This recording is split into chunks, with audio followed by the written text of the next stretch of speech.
চলতি বছর এসএসসির মতো এইচএসসি ও সমমানের পরীক্ষাতেও ধস নেমেছে ফলাফলে। এবার সারা দেশের গড় পাশের হার 58.83%, যা গত প্রায় 2 দশকের মধ্যে সর্বনিম্ন। বোর্ড ভিত্তিক পরিসংখ্যানে দেখা গেছে ঢাকা বোর্ডে পাশের হার 64.62%, রাজশাহীতে 59.40, কুমিল্লায় 48.86, যশোরে 50.20, চট্টগ্রামে 52.57, বরিশালে 62.57, সিলেটে 51.86, দিনাজপুরে 57.49, ময়মনসিংহে 51.54, মাদ্রাসা শিক্ষা বোর্ডে 75.61 এবং কারিগরি শিক্ষা বোর্ডে 62.67%। এই পরিসংখ্যান বলছে পাশের হারে এগিয়ে ঢাকা বোর্ড এবং পিছিয়ে কুমিল্লা। চলতি বছর জিপিএ 5 পেয়েছে 69,097 জন, যা গত বছরের চেয়ে 76,814 জন কম।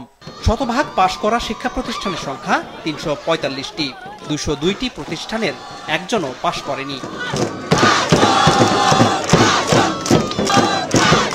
সকাল 10টার দিকে একযোগে দেশের 11টি শিক্ষা বোর্ডের ফলাফল প্রকাশ করেন আন্তঃশিক্ষা বোর্ড সমন্বয় কমিটির সভাপতি।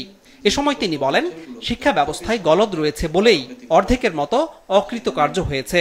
গলদ আছে, অবশ্যই গলদ আছে।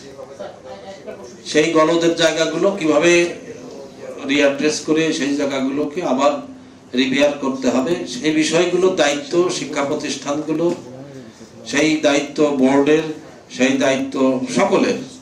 এদিকে ফলাফল নিয়ে সচিবালয়ে আয়োজিত সংবাদ সম্মেলনে খারাপ ফলাফলের জন্য মন্ত্রণালয় দায় এড়াতে পারে না জানিয়েছেন শিক্ষা উপদেষ্টা। এই ফলাফলকে আমি আত্মসমালোচনার সুযোগ হিসেবে দেখছি। আমরা এখন এমন এক সময়ে আছি যেখানে নিজেদের শিক্ষা বোর্ড, শিক্ষক, অভিভাবক এবং শিক্ষার্থীদের সঙ্গে একত্রে শেখার ভবিষ্যৎ নিয়ে সততার সঙ্গে কথা বলার সময় এসছে। তবে বরাবরের মতো এবারও ভালো ফলাফল করেছে রাজধানীর প্রথম সারির কলেজগুলো। তাই শিক্ষার্থী, অভিভাবক ও শিক্ষকদের মধ্যে ছিল ব্যাপক উল্লাস।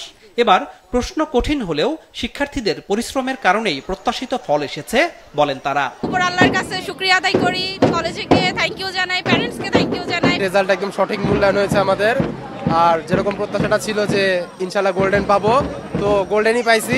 বিগত 10 বছরে এইবার একটা রেজাল্ট খারাপ হয়েছে, পরীক্ষার প্রশ্ন ধারাবাহিক ভাবে খুবই টাফ, সবকিছু মিলায় আলহামদুলিল্লাহ জিপিএ 5 পাইছি।